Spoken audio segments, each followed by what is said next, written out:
अभी हमारे सामने है मगध यूनिवर्सिटी के पीएचडी एंट्रेंस एग्जाम के question paper.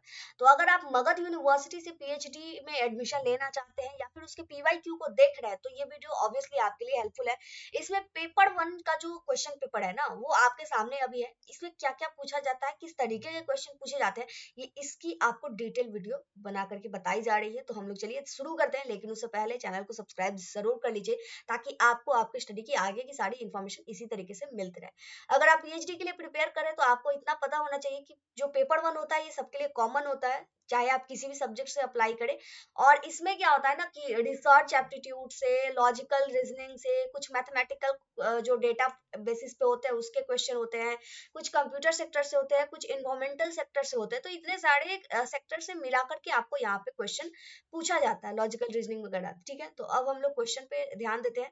English Hindi medium दोनों मीडियम में आपका क्वेश्चन रहता है। आप जिस भी लैंग्वेज को प्रीफर करते हैं आप आसानी से यहाँ क्वेश्चन समझ सकते हैं। ठीक है, लेकिन मैक्सिमम हम लोग हिंदी में डिस्कस करने वाले हैं क्योंकि हिंदी सबके लिए इजी होता है। और अदरवाइज आप चाहें तो इंग्लिश, मतलब दोनों लैंग्वेज अवेलेबल है, इजी वे में आप यहाँ पे कर देख सकते हैं। अब मैं हिंदी को इसलिए ऑप्ट आउट कर रही हूँ क्योंकि मैक्सिमम स्टूडेंट जो है वो हिंदी प्रीफर करेंगे, तो इसलिए हम लोग हिंदी के साथ अभी चल रहे हैं। तो पहला क्वेश्चन है, शोध अध्ययन के दौरान शोधकर्ता और प्रतिभागियों ने क्या किया, इसका चरण दर चरण विवरण आप कहाँ पे प्रदान करते हैं, परिचय में, सार में, कार्य विधि में या फिर योजना में। तो ये obviously it's research aptitude question, ये रहा रिसर्च का क्वेश्चन। दूसरा दूसरा क्वेश्चन भी आपको रिसर्च से, research what is research, purposeful systematic activity या फिर conducted for purely academic person.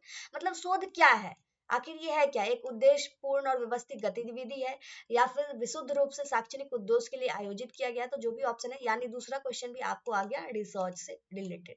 अब हम लोग चलते हैं अपने तीसरे क्वेश्चन की तरफ। तीसरा क्वेश्चन क्या है, the quality of research is judged by the, किसी भी रिसर्च की, किसी भी शोध की, रिसर्च का हिंदी तो शोध होता है ये तो सबको पता है, इसकी गुणवत्ता का आकलन किसके द्वारा किया जाता है। तो ये भी किससे रिलेटेड क्वेश्चन आ गया, रिसर्च से रिलेटेड। अब हम लोग चौथे क्वेश्चन की ओर ध्यान देते हैं। तो चौथा क्वेश्चन अगर हम देखेंगे तो यहाँ पे क्या है, how can the objectivity of research be enhance, कि शोध की जो ऑब्जेक्टिविटी है उसको कैसे बढ़ाया जा सकता है। यहाँ पे हिंदी में भी दिया है, शोध की विषय निष्ठता को कैसे बढ़ाया जा सकता है। तो यहाँ पे ऑप्शन अवेलेबल है, यानी ये भी सीधे क्या है, रिसर्च से रिलेटेड क्वेश्चन है। पांचवा क्वेश्चन है, यहाँ पे एक टॉपिक से लगातार क्वेश्चन पूछे जा रहे हैं। ठीक है, manipulation is always a part of what, historical research, fundamental research, descriptive research या फिर एक्सपेरिमेंटल रिसर्च। यहाँ पे ओवरऑल अभी हम लोग पांचवें क्वेश्चन पे, और पांचवा क्वेश्चन भी आपका चला जा रहा है रिसर्च एप्टीट्यूड से, यानी हस्त कौशल हमेशा किसका एक हिस्सा होता है, मैनिपुलेशन का हिंदी होता है हस्त कौशल। तो पांच क्वेश्चन अभी हम लोग देख चुके हैं जो कि सिर्फ और सिर्फ रिसर्च एप्टीट्यूड से होता है। बाकी सारी यूनिवर्सिटी में मिलाकर के क्वेश्चन होते हैं। एक आपको मान लीजिए एक नंबर अगर रिसर्च से है तो दूसरा नंबर हो सकता है आपका डेटा बेसिस होगा। ठीक है, अब उसके बाद हम लोग चलते हैं पांचवें क्वेश्चन के बाद छठे क्वेश्चन की तरफ। तो छठा क्वेश्चन क्या है, छठा क्वेश्चन भी आपका रिसर्च से ही है। Research ethics do not include, research यानी शोध या फिर अनुसंधान नैतिकता में क्या शामिल है। 50 क्वेश्चन होते हैं ना, 50 क्वेश्चन में छठा क्वेश्चन भी आपका क्या है, रिसर्च से है। दूसरा क्या है, which of the following types are research determines the relationship between two or more valuable. तो किस प्रकार का शोध दो या दो से अधिक चरों के बीच संबंध निर्धारित करता है, ये भी आपका सातवां क्वेश्चन भी रिसर्च से रिलेटेड।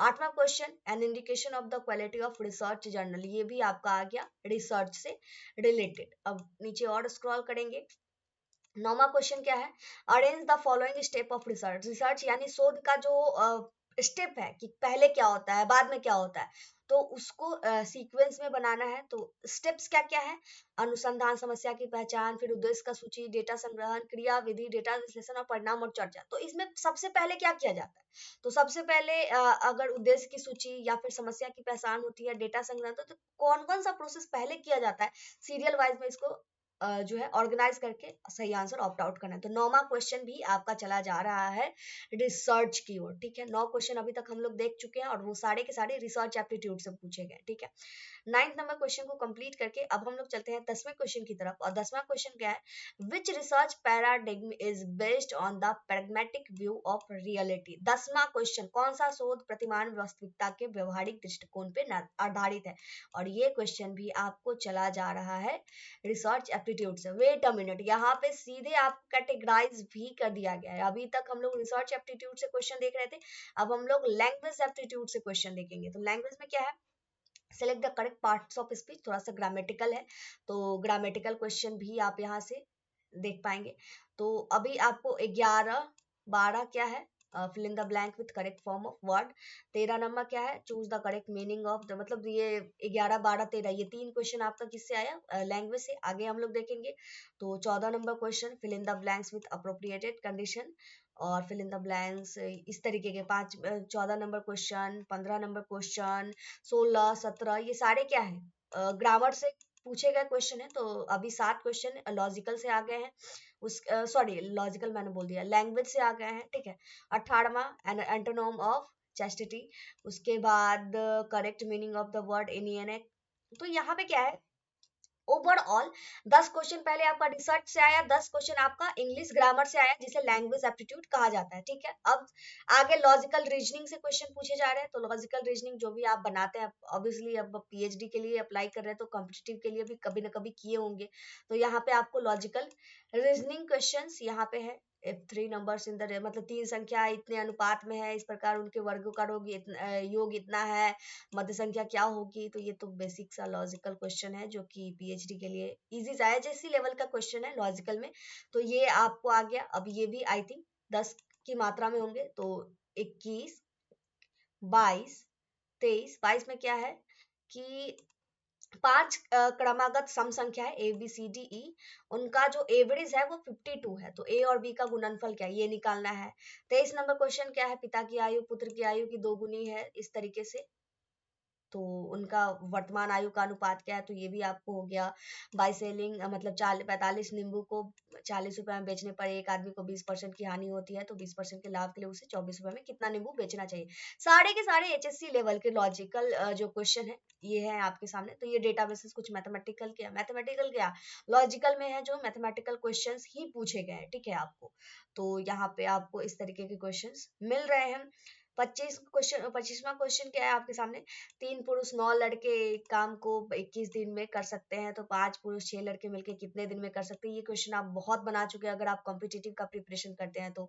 अब इस तरीके से 26वां क्वेश्चन आता है, सामान्य से विशेष की ओर तर्क करना क्या कहलाता है। Reasoning from general to particular is what, induction deduction observation या फिर एक्सपीरियंस। तो ये चीजें हैं।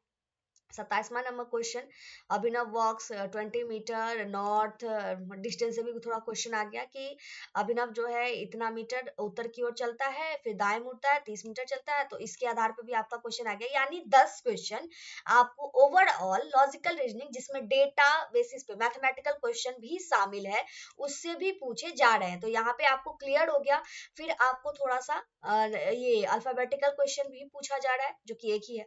उसके बाद A sister of B, F is daughter of G, C is mother of B, D is father of C, E is mother of what is A. तो ये थोड़ा सा रिलेशन वाला क्वेश्चन भी लॉजिकल में ही डाल दिया गया है। तो 29 नंबर क्वेश्चन, 30 नंबर क्वेश्चन क्या है, उसके बाद क्या है, उन संख्या का चयन करें जो श्रृंखला में प्रश्न चिन्ह को प्रतिस्थापित कर सकते हैं। तो ये मैथमेटिकल से रिलेटेड लॉजिकल रीजनिंग है।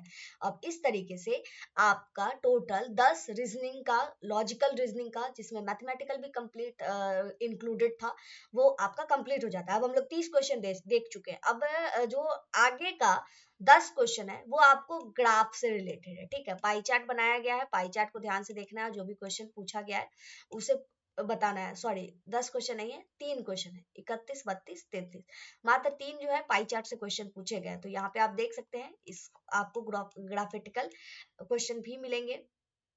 ये 30 नंबर हो गया। और एक पाई चार्ट है जिसमें 31, एक ही पाई चार्ट पे ओवरऑल 3 क्वेश्चन पूछे गए। इसी पाई चार्ट को देख करके आपको तीनों क्वेश्चन का जवाब देना है। What is the average of Nokia cellular phone sold by store PRST and दो, मतलब पीआरएसटी जो ग्रुप में बांटे गए हैं, कुल मिलाकर बेचे गए नोकिया का जो फोन है उसका औसत क्या है। तो यहाँ पे आपको ये सब निकालना है। इस तरीके के क्वेश्चन हो गए। अब आगे उसके बाद देखें तो यहीं पे आपको 33 तक, यानी 33 तक तीनों क्वेश्चन उससे रिलेटेड है। उसके बाद 34 नंबर क्या है, इफ द मीन ऑफ, मतलब माध्य से आ गया, A2 A4 A4 A8, मतलब प्लस वाला है, इसका माध्य इतना है तो A क्या वैल्यू क्या है, इसका माध्यिका निकालना है। 34 नंबर क्वेश्चन, 35 नंबर क्वेश्चन।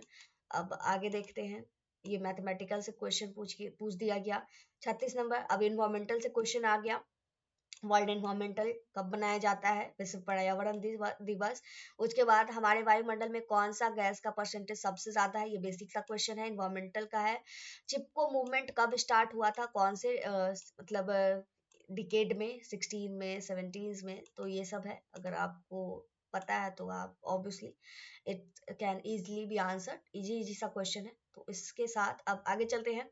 तो 39 नंबर क्वेश्चन क्या है? केरला में in which district of Kerala the Silent Valley is located? शांत वैली, साइलेंट वैली केरल के कौन से जिले में स्थित है? ये क्वेश्चन है। उसके बाद 40 नंबर क्वेश्चन, निम्नलिखित में से कौन सा ग्रीन हाउस प्रभाव से संबंधित नहीं है? मीथेन, नाइट्रोजन, कार्बन डाइऑक्साइड या फिर ओजोन? तो ये तो खैर क्वेश्चन आंसर में हम लोग डिस्कस नहीं करेंगे, हम लोग क्वेश्चन के टाइप्स पे डिस्कस कर रहे हैं। तो ये भी आपका इन्वायरमेंटल से रिलेटेड आ गया। फिर 41 number, increase in level of air pollution are directly related to which issue? ये भी आपका इन्वायरमेंटल से रिलेटेड क्वेश्चन आ गया। अब आगे देखिए, वायु प्रदूषण के बढ़ते, वही सेम क्वेश्चन है जो अभी हम लोगों ने इंग्लिश में पढ़ा। और 42 नंबर क्वेश्चन है, सीधे हिंदी का पढ़ते हैं। वैसे यहाँ पे सॉइल पॉल्यूशन से रिलेटेड है। कौन सी विधि से मृदा प्रदूषण को नियंत्रित किया जाता है? यानी कौन सा प्रोसेस अगर हम अपनाएंगे तो सॉइल पॉल्यूशन जो हो रहा है उसे कम कर पाएंगे, ये चीजें हैं। 43 number question, in India when did the second phase of कोविड-19 वैक्सीनेशन स्टार्टेड? सेकंड फेज कोविड-19 का सेकंड फेज में वैक्सीनेशन जो स्टार्ट हुआ था वो कब स्टार्ट हुआ था? तो ये डेट पूछा जा रहा है, तो ये थोड़ा सा जनरल अवेयरनेस वाली क्वेश्चन है। आगे 44 number, which one among the following is responsible for the degradation of biodegradable organic matter present in? मतलब यहाँ पे 4 ऑप्शन दिए गए हैं, उसमें से ये बताना है कि इसमें से कौन सा ऐसा मतलब पार्टिकल है जो बायोडिग्रेडेबल कार्बनिक पदार्थ के अपघटन के लिए, क्षरण कह सकते हैं, इसके लिए जिम्मेदार है। तो यहाँ पे ऑप्शंस है, अगर आप थोड़ा बहुत इन्वायरमेंटल पढ़े होंगे तो इसका इजीली आंसर दे पाएंगे। 45 number, depletion of ozone layer is damaging to human health, negative effect include? मतलब ओजोन का जो क्षरण हो रहा है, ओजोन लेयर जो धीरे धीरे डैमेज हो रही है, उसका नेगेटिव इफेक्ट जो हो रहा है उसमें और कौन कौन सा निगेटिव इफेक्ट है? स्किन कैंसर हो रहा है, या फिर ऑस्टियोपोरोसिस हो रहा है, या फिर कोलरा हो रहा है, या फिर इन नन ऑफ द एबव? तो इसमें जो भी है ये आपको देखना है। तो यहाँ पे आप देख रहे हैं ना, मैक्सिमम इन्वायरमेंटल से भी ज्यादा क्वेश्चन पूछे जा रहे हैं। 10 तो आपका डायरेक्ट रिसर्च से हो गया, 10 लैंग्वेज से हो गया यानी ग्रामेटिकल बेसिस पे हो गया, 10 आपका लॉजिकल हो गया जिसमें मैथ भी इंक्लूडेड है, और उसके बाद से मिसलेनियस टाइप से क्वेश्चन पूछे जा रहे हैं, जिसमें से 3 क्वेश्चन आपका ग्राफ से है। अभी तक हम लोग 5-6 क्वेश्चन इन्वायरमेंटल से भी देख चुके हैं, और आगे आप देखेंगे आईटी से रिलेटेड, सीधे आईटी से रिलेटेड क्वेश्चन अब पूछे जा रहे हैं। विच of the following is open source of operating system? मतलब इसमें से मतलब ओपन ऑपरेटिंग सिस्टम कौन सा है? चारों में से कोई एक। उसके बाद कंप्यूटर मेमोरी निम्न इकाइयों को आरोही क्रम में व्यवस्थित करे। तो यानी 5 क्वेश्चन आपको आईटी सेक्टर से भी पूछे जा रहे हैं। तो इस तरीके से आपको प्रिपरेशन करना है ताकि आपका ये एंट्रेंस एग्जाम निकल जाए, ठीक है। तो आई होप अब आपको पैटर्न समझ में आ गया होगा कि कहाँ पे ज्यादा फोकस देने की जरूरत है पेपर 1 में। तो ये सब चीजें क्लियर है। इसी के साथ इस वीडियो को यहीं पे कंप्लीट करते हैं। मिलते हैं अगली वीडियो में अगली इंफॉर्मेशन के साथ। जय भारत, जय बिहार।